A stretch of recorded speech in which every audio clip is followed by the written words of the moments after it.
Não abra mão dos seus princípios, quando os seus princípios, logicamente, se coincidirem com os princípios do Senhor, mesmo que para isso você tenha que morrer. É estranho essa palavra, né? Tipo assim, não abrir mão do meu princípio, mesmo que eu tenha que morrer. Morrer como? Morrer em todas as formas. Morrer em reputação, morrer por renunciar a alguma coisa. Não abra mão. Se é um princípio que coincide com a palavra do Senhor, se é um princípio que diz sobre o seu caráter íntegro, se é um princípio que veio sobre a revelação do Senhor sobre a sua vida, não abra mão. Mesmo que para isso você tenha que perder algumas coisas. Seja a reputação, seja o status, seja a sua fama, seja um lugar de destaque, mas não abra mão dos seus princípios. Gente, a palavra do Senhor nos floresce em todo o tempo. E a palavra do Senhor que nos floresce diz lá em 1 Reis 21 sobre a vinha de Nabote. Palavra pesada essa, hein? Para que nós possamos ser como Nabote. Infelizmente, nessa história de Nabote, ele perde literalmente a sua vida. Nabote morre. Mas nas nossas vidas, eu quero dizer que por mais que muitas vezes nós vamos ter que perder algumas coisas, seja até bens materiais, não somente em questões de renunciar lugares ou destaque ou reputação, às vezes vamos precisar perder até dinheiro para que a gente não perca os nossos princípios. Nabote, ele perdeu a vida, mas muitas vezes nós podemos interceder pelo nosso advogado fiel, que, como diz em Jó, ele é a nossa testemunha que vê tudo lá do céu. A palavra do Senhor nos diz que o Senhor sonda e esquadrinha todo o nosso ser. Ele conhece o nosso pensamento antes do pensamento chegar no nosso cérebro. O Senhor já sabe o que nós vamos pensar. E nós podemos pedir a Ele, para que, como diz a palavra do Senhor lá em Jó, que Ele interceda por nós, como Ele é o nosso amigo. Ele vai defender a nossa causa como se fosse a própria causa dele. Para isso, nós não precisamos temer as nossas mortes, nossas perdas, os nossos prejuízos, quando nós decidimos estar do lado dos princípios do Senhor. Eu amo muito essa história de Nabote, porque ele fala sobre um lado maquiavélico de uma mulher que maquina o mal, que é a Jezebel. Nabote, ele tinha uma vinha que era a herança do pai dele, é como se fosse, gente, uma terra, onde ele plantava as coisinhas dele, e era uma vinha muito bonita, e ficava do lado do palácio do rei Acabe, aquele que era a autoridade naquele tempo ali em Samaria. E aí, Acabe um belo dia, tá ali no palácio dele, tendo tudo, sendo o rei de tudo, podendo conquistar tudo, tendo a sua própria terra, tendo todo o dinheiro do universo, ele olha para a vinha de Nabote, que com certeza era infinitamente inferior a tudo aquilo que Acabe poderia conquistar. E ele simplesmente cobiça, ele deseja a vinha de Nabote. E ele chega até Nabote fazendo um tratado com ele. Vamos trocar a vinha? Se você não quiser trocar, eu pago pela sua vinha. Porque queria aquilo que era de Nabote. Com certeza a vinha de Nabote era muito bem cuidada, era uma vinha muito próspera, mas eu quero que a gente entenda que Acabe era o rei. Então provavelmente ele tinha condições de ter quantas vinhas ele quisesse, vinhas assim, com sei lá, que usava aquele tempo para adubar a terra, para poder fazer a questão toda da terra frutificar. Mas ele tinha muito mais qualificações para poder ter a melhor vinha do que Nabote. Mas ele desejou a vinha de Nabote. E corrompido e corroído pela inveja, Acabe vai lá e começa a infernizar Nabote, querendo fazer um tratado. Só que Nabote fala com ele: eu não vou te vender a vinha, eu não vou te vender a herança dos meus pais. Era uma herança, era um legado. A vinha era importante para Nabote, como os princípios são heranças que o Senhor Jesus tem para as nossas vidas, que a palavra do Senhor deixa para as nossas vidas. Nabote tinha uma herança, como nós temos uma herança. O direcionamento de Jesus para as nossas vidas, quando ele fala faz, é uma herança. Quando ele fala não faz, é uma herança, é um legado. E ele não quis vender a vinha para Acabe. E Acabe, muito fresco, mesmo sendo rei, mesmo tendo condições de fazer muito, de conquistar muitas coisas, era um tremendo de um bobão, maquiavélico e bobão. Ele chega em casa e começa a fazer fricote. Deita na cama, coloca o cobertor por cima e começa a ficar chorando, dizendo que não iria comer. Jezebel, a esposa dele, aquela que era a deusa, né, que endeusava os senhores que iam contra os princípios do Senhor, aquela que matava profetas, a inimiga de profetas, muitas vezes existente ainda na nossa sociedade, aqueles que querem matar profetas, aqueles que querem matar projetos, aqueles que querem matar pessoas pelo simples prazer de não vou com a cara dela. Ela chega no quarto e vê o Acabe, o marido dela, dando aquele fricote todo. E ele conta pra ela: eu tô assim porque o Nabote não quis me vender a vinha. E ela fala: o quê? Você tá assim por conta disso? Olha, eu vou maquinar uma situação aqui. Levanta, dá a volta por cima e deixa comigo que eu resolvo esse BO pra você. Ela vai lá então, contrata 2 homens para que esses homens pudessem levar Nabote até uma praça, como se fosse uma praça, e pudesse acusar Nabote de ter se levantado contra Deus e contra o rei. E naquela época isso era um crime. E os homens começam a julgar de forma injúria, fazer injúrias contra Nabote, né? Inventar mentiras, inverdades, manchando a reputação de Nabote, para que ele pudesse ser morto. Eles levantam as inverdades sobre Nabote, ele é morto, apedrejado, porque naquela época era um crime fazer o que eles disseram que Nabote fez, e Acabe vai lá e toma as terras de Nabote. Gente, essa história é pesada e é triste porque não tem um final feliz como a gente deseja que tenha. Por isso que eu disse, na vida, na história de Nabote, infelizmente não temos um final feliz. Mas Nabote, ele se torna para nós um exemplo maravilhoso de alguém que não abriu mão dos princípios, do legado, da herança que ele tinha, mesmo que para isso ele morresse. Ele foi até o fim. Ele foi até o fim perseverando no legado, carregando com ele a herança. Eu não abro mão daquilo que é justo. Eu não abro mão daquilo que é certo. Eu não abro mão daquilo que eu acredito e vem como uma herança dos meus pais. Nós devemos seguir os mesmos caminhos que Nabote.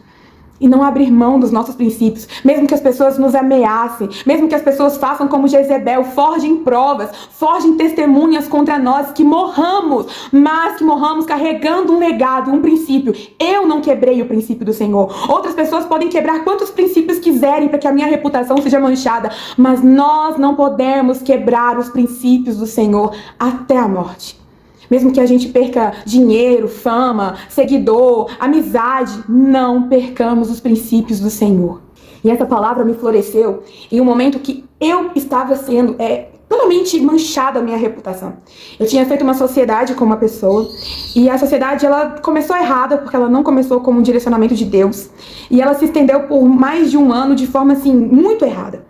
Porque a toda sociedade, seja de empregos, de empresa, seja de ministério, seja de casamento, seja de amizade, precisa ser uma sociedade onde as duas pessoas, por mais diferentes que sejamos, as duas pessoas precisam estar na mesma visão. Não é se eu confesso Jesus e estou na igreja, a outra pessoa também confessa Jesus e está na igreja. Não é só sobre isso. É sobre ir muito mais além. É sobre estar dentro da mesma visão, ter o mesmo propósito, ter tudo assim que coincide com as mesmas coisas. Por mais que os nossos perfis sejam diferentes, nosso temperamento é diferente, se eu gosto de amarelo e a outra pessoa gosta de preto, por mais que tudo isso se torne às vezes precisa ser diferente, quando a gente abre uma sociedade com uma pessoa, nós precisamos caminhar debaixo do mesmo propósito. Então, se o meu propósito parece com o seu propósito, mas não é, parece, mas não é, e a gente faz uma aliança, vai dar ruim. E muitas vezes nós pecamos justamente por isso, porque a gente faz aliança com muitas pessoas que parecem pessoas do nosso propósito, mas não são. E aí eu fiz uma aliança com essa pessoa, abri uma sociedade com essa pessoa durante um tempo, e desde o começo já começou assim, perreada, porque a gente não tinha uma troca de intimidade, era como se eu sempre estivesse caminhando em ovos com essa pessoa e vice-versa, porque ela não era confiável a mim e eu tenho certeza que eu também não me abria para ser confiável para ela. E a gente foi levando aquela sociedade, deu alguns bons frutos no meio do caminho, só que chegou um momento que não havia mais diálogo, sabe? Não havia mais como levar aquela sociedade por diante, já estava comprometendo os frutos da nossa sociedade. E aí, chegou um momento que comecei a orar ao Senhor, eu acredito que essa pessoa também provavelmente estava pedindo a direção do Senhor, e o Senhor deu um direcionamento para que nós pudéssemos romper, como Abraão e Ló, né? Cada um vai para o seu lado. E aí, foi muito difícil para mim, porque eu teria que abrir mão de tudo aquilo que eu tinha construído, e eu tinha dedicado boa parte da minha história para construir, né, tudo aquilo que tinha sido construído. Mas assim, estava tão difícil, tão pesada aquela sociedade, a gente não tinha diálogo, a gente não conseguia caminhar no mesmo propósito, que o melhor era realmente abrir mão de tudo e recomeçar tudo que eu acreditava ser o meu propósito de vida. E aí, eu fui conversar com essa pessoa, e essa pessoa foi muito enfática, levantando várias coisas contra a minha reputação, sempre dizendo elogios, porque você é boa, porque você é líder, porque você é aquilo, mas nunca como uma forma de elogio mesmo, eram críticas destrutivas, que muitas vezes me deixava culpada, como se fazer as coisas eu estivesse querendo aparecer, e aquilo me deixava ruim. Então a sociedade chegou num estupim que o melhor a fazer era cada um ir pro seu lado. E aí eu chego nessa pessoa e falo, não, vamos separar então, vamos, né, dividir a sociedade, você fica com tudo e eu saio, porque eu tava com a convicção no coração de que o que for para ser para mim, o Senhor faria de novo, né, o Senhor me daria sementes novas para poder recomeçar. E ali eu proponho essa pessoa a sair, e aí ela de uma forma muito egoísta, sem muito diálogo, sem muita maturidade, sem muita responsabilidade, ela não, eu saio. e saiu, assim, a Deus dará, com muitas responsabilidades que ela tinha para fazer naquela sociedade ainda. E eu falei assim, olha, eu não acho justo eu ficar na sociedade para apagar os fogos, os incêndios dela. Então é justo que ela pague por aquilo que ela começou e não terminou. Eu não posso, né? A gente tem tantas responsabilidades e ainda pegar responsabilidades da irresponsabilidade de outra pessoa não seria algo que eu me disponeria e me dispor naquele momento para poder fazer. Então eu falei com o Senhor, eu falei, Deus, a sociedade se rompeu em um momento que ainda não era o tempo, o Senhor já estava direcionando o tempo para a sociedade se romper. Mas aquela pessoa ela quis sair por cima, ela quis sair como vítima, ela quis sair como coitada. E aí ela rompe a sociedade antes de finalizar algumas coisas que era da responsabilidade dela. Então veio um prejuízo muito grande para algumas pessoas que estavam diretamente ligadas àquela sociedade. E aí eu falei com o Senhor, eu não vou apagar esse fogo. Essa pessoa, ela tem esse costume de fazer isso, toda a sociedade que ela entra, ela faz a mesma coisa, ela tem o mesmo tipo de comportamento, mas eu não vou fazer isso, Senhor. Eu não posso, depois de tudo que aconteceu, depois de tudo que foi bom, depois de tudo que foi se doado, não somente da minha parte, mas de todas as partes, essa pessoa fazer uma atitude dessa, sem pensar em equipe, sem pensar em outras pessoas, eu não aceito isso. E aí, passado algum tempo, ela me manda, literalmente, todas as responsabilidades que ela tinha criado, que ela tinha feito para que eu pudesse resolver os problemas que ela tinha feito. Já que ela não fazia mais parte da sociedade, que já não era mais a liderança, ela quis ali naquele momento, tipo, né, se ver livre das responsabilidades que ela tinha, colocando tudo nas minhas costas. E eu falei, eu não vou assumir essa responsabilidade, não foi acordado entre nós duas. Eu não vou assumir essa responsabilidade, não foi acordado entre nós que eu ficaria por conta das suas responsabilidades que não foram cumpridas, eu não tenho condições de assumir nenhuma responsabilidade. Arque com as suas decisões, e o que você tomar de decisão pra mim tá ótimo, mas só resolva isso pra que o grupo em si, as demais pessoas que estavam ali, não ficassem prejudicadas. E aí começou o inferno das ameaças contra a minha reputação. A pessoa começou a dizer que se eu não fizesse aquilo que ela queria que eu fizesse, ela iria falar com as pessoas algumas inverdades sobre mim e me pressionava o tempo todo para poder finalizar uma coisa que ela tinha feito, um projeto que ela tinha iniciado. Isso tudo na base de chantagem, de mensagens assim, ferindo a minha integridade, de uma forma muito sutil, nada assim, gritando, mas com palavras que iam contra a minha índole, o meu caráter. De uma forma que me deixava assim, como que eu me aliancei com uma pessoa dessas durante mais de um ano e realmente a gente não conhece as pessoas, a gente só conhece as pessoas quando acontece alguma coisa ou quando algo acaba, a gente não conhece as pessoas que nós estamos envolvidas. E eu ficava assim, assustada e ao mesmo tempo, como eu sou muito explosiva e eu não tenho problema nenhum de contar os meus pecados, porque eu estou em processo de santidade em nome de Jesus, eu ficava falando com o Senhor, Deus, o que eu faço? Porque a minha vontade é de fazer e acontecer, é de responder à altura. Só que por eu ser muito assim, como que eu posso dizer? Eu sou muito gesticulada, eu tenho a forma de falar mais alto, é o meu jeito, é o meu temperamento sanguíneo. Então assim, a pessoa vinha calma, falando para que ela pudesse realmente me tirar do sério. Então eu me voltei para o Senhor e eu falei, Jesus, o que eu faço nesse momento? Porque ao mesmo tempo que talvez ceder aos encantos, ao convite e apagar o fogo dela, resolvendo o problema dela, fosse o mais fácil, o mais viável, seria também uma quebra dos meus princípios. Eu estaria fazendo aquilo que eu sempre disse que eu não faria, que seria arcar com a responsabilidade dos erros de uma pessoa que não foi responsável perante as coisas que assumiu. Então eu falo assim, Deus, eu não posso pegar uma responsabilidade que não me convém, eu não posso pegar uma responsabilidade que eu não fiz os acordos, eu não posso simplesmente entrar nesse campo de batalha como um carro de bombeiro e apagar um fogo na qual eu não fiz, e aquela pressão toda da pessoa chegando a me ameaçar e falar, se você não fizer, eu vou expor prints, eu vou expor coisas, eu vou contar para as pessoas em verdades, ela iria fazer ela iria, como é que a gente pode falar aquela palavra? Forjar provas contra a minha reputação. E ela começou a forjar provas contra a minha reputação. Ela gravava áudios dizendo, eu vou fazer tal coisa. E eu fiquei assim, paralisada, sabe? Muito triste, fiquei assim, arrasada, porque todas as ameaças, né, que eu vou expor, eu vou falar quem você é, de forma que as pessoas iriam descobrir uma faceta minha, de forma que me queimasse perante as pessoas. A sociedade tinha se rompido, ela tinha saído da sociedade, mas o projeto ainda permanecia, né? Havia pessoas ainda dentro daquele projeto. Então, a intenção dela era o seguinte, já que eu não faço mais parte, eu também vou queimar sua reputação perante as pessoas. E naquele momento eu fiquei assim, o que eu faço? Porque o mais justo, no caso, e mediante as ameaças, era que eu cedesse, né, ao que ela queria que eu fizesse e, de fato, cedesse ao que ela queria que eu fizesse e não deixasse a minha reputação, né? Então tá, já que você vai manchar minha reputação, eu vou fazer o que você quer, eu abro mão do meu princípio, eu abro mão do meu valor, eu abro mão do que eu acredito, eu abro mão. Então, naquele momento eu fiquei meio receosa, e aí eu fui pro joelho, falei, Senhor, o que eu faço? O que o Senhor falar, eu faço. Eu não quero fazer, Senhor, mas se o Senhor falar que é pra me fazer, eu vou fazer. E aí veio a palavra que me floresce. Quando você está passando por uma situação, você tem Deus, que você coloca o seu joelho no chão, a sua cara no pó e fala, Deus, eu preciso de uma palavra de direcionamento. E a palavra de direcionamento vem. E aí eu orei, chorei. Mais chorei do que orei. Entreguei para o Senhor as minhas raivas, as minhas iras, os meus conflitos, os meus questionamentos. Mas também entreguei para Ele o meu amor. Também entreguei para Ele a minha adoração. E eu falei, Deus, o que é que eu faço? E aí veio a palavra do Senhor. O Senhor me disse sobre a palavra de Nabote, não abra mão do seu princípio. E começou a chegar algumas pessoas a mim, pessoas da minha confiança, dizendo assim, Ju, faça o que é mais fácil, Ju, faça o que é mais correto. Mas o que é correto?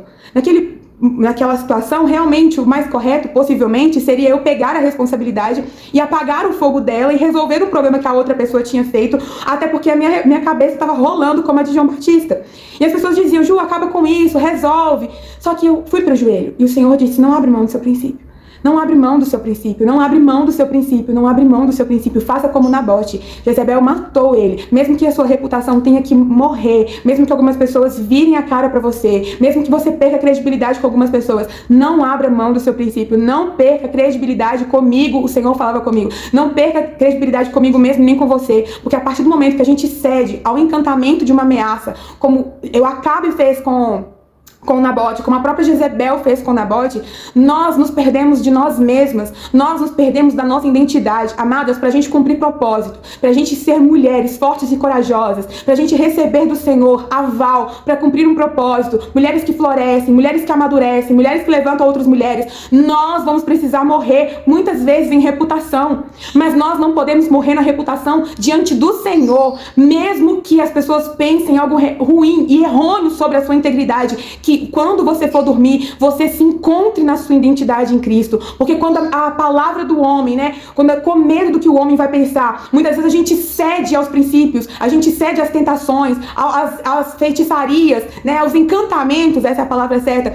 daqueles que nos ameaçam, daqueles que falam, se você não ceder ao sexo, eu vou contar alguma coisa, se você não me der um dinheiro, se você não der essa assinatura, se você não me ajudar a encobertar essa situação, muitas vezes com medo do que essas pessoas vão dizer ao nosso respeito, nós cedemos ao encantamento delas, como a própria Jezebel quis fazer com Nabote. A gente sabe da história, ou se você não sabe, a Jezebel ela era uma rainha, e ela tinha poderes de influências, não somente governamentais por ser rainha, mas poderes também por ser uma feiticeira. Ela adorava deuses que não eram os deuses, que não é o Deus de Israel, ela adorava Baal e outros deuses por aí.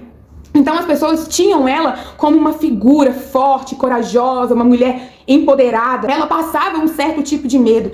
Imagina essa mulher chegando em Nabote. Imagina as mensagens de Jezebel chegando até Nabote, o medo que ele teve. Com certeza ele tremeu nas bases, como muitas vezes humanamente nós também vamos tremer. Como eu fiquei com medo, poxa, se eu não fizer o que essa pessoa quer fazer, se eu não assumir essa responsabilidade que eu não podia assumir, ela vai manchar minha reputação. A minha base tremeu, eu fiquei receosa. Mas o Senhor me dizia, não abra mão dos seus princípios, não abra mão dos seus valores, não assina com medo de perder o seu emprego, não faça pacto com medo de perder namorado, de perder crédito com o seu patrão, com o seu pastor. Não assuma responsabilidades porque alguém está te ameaçando, sabendo que se você não fizer o que ela está te pedindo, talvez a sua reputação vai ser manchada. Nabote não abriu mão do legado que ele tinha, e ele se torna um exemplo para nós. Como Nabote se tornou um exemplo, onde o próprio Deus dá ordens para que ele seja ali escrito na Bíblia, a história dele seja escrita na Bíblia. Quantos outros homens a Jezebel comprou? Quantas outras pessoas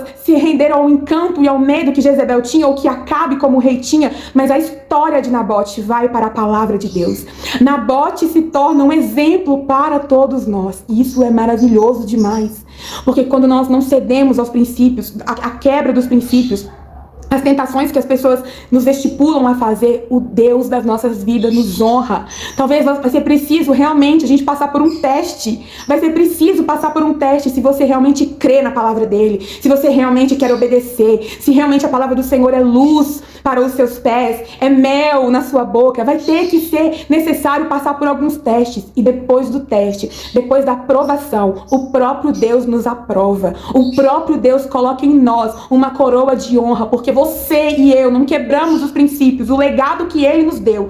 O próprio Deus nos floresce, nos honra, nos coloca em lugar de destaque. E eu quero falar algo mais incrível de tudo ainda. Se a sua reputação estiver em jogo, crê somente nisso que eu vou dizer. Deus defende a reputação de mulheres íntegras. Se a sua reputação está sendo manchada por causa de uma mentira, de uma inverdade, mas você se posiciona íntegra, Deus defende a sua reputação. A palavra do Senhor vai nos dizer lá em Jó, me fugiu o versículo, vou colocar aqui embaixo a referência bíblica, que do céu o Senhor está como a nossa testemunha. E ele defende a causa do homem como defende a causa de um amigo. O nosso amigo Jesus sempre vem. Quando você estiver lá com medo do que as pessoas vão pensar ao seu respeito, pensa nisso. Ainda que eu fizer a minha cama na sepultura, ainda que as pessoas estejam com pedras para me apedrejar, o meu amigo Jesus virá. O meu amigo Jesus sempre vem. O advogado fiel, a testemunha que está no céu, tudo viu, tudo vê. E no momento certo, ele apresenta as provas ao seu favor. Porque a palavra do Senhor também vai nos dizer que pelos frutos nós vamos conhecer qual é a raiz que essa árvore está enxertada. Então, quando as pessoas olharem o seu fruto de integridade, quando as pessoas olharem o seu histórico, quando as pessoas continuarem vendo que mesmo com a sua imagem denegrida, mesmo com a reputação manchada, você continuou florescendo, você continuou aos pés do Senhor, você continuou cumprindo um propósito, você continuou no caminho do seu processo, o próprio Espírito Santo vai defender a sua reputação com essas pessoas. Não tema as primeiras críticas, nem as segundas e nem as terceiras críticas. Não tema as críticas daqueles que estão acreditando nas inverdades. Se você crê que o Senhor Jesus é o seu advogado fiel, no tempo certo, o Senhor vai defender a sua reputação. Uma certa vez, uma pessoa chegou perto de mim e ela queimou o filme de um rapaz comigo. Ela disse várias inverdades, várias coisas assim, até de cunho pessoal sobre ele. E no primeiro momento, eu não o conhecia ele tinha alguns dias só. Eu falei assim, o quê? Eu não quero que essa pessoa chegue nem perto de mim. Eu não quero nem cumprimentar essa pessoa, porque o que a fulana disse sobre ele é uma coisa muito louca. Amadas, para a glória do Senhor, eu fui conhecendo aquela pessoa dia após dia, mesmo com medo, mesmo receosa, e o Espírito Santo de Deus defendeu a reputação daquela pessoa comigo. Hoje nós somos amigos, hoje nós cumprimos propósitos de vida juntos. Sabe por quê? O Espírito Santo me mostrou os frutos daquela pessoa. Por mais que no primeiro momento eu fiquei com raiva, eu fiquei receosa, eu fiquei meio assim com o pé atrás, eu custei a abrir meu coração, às vezes eu cumprimentava a pessoa até meio assim, porque aquilo que tinham me falado dela realmente ficou como uma verdade no meu coração. Mas no momento que o Espírito Santo defendeu a reputação daquela pessoa, eu acreditei naquilo que eu via, porque o Espírito Santo revela a gente. É sobre isso que eu quero dizer. Não abra mão do seu princípio, porque no momento certo, o Espírito Santo vai defender a sua reputação.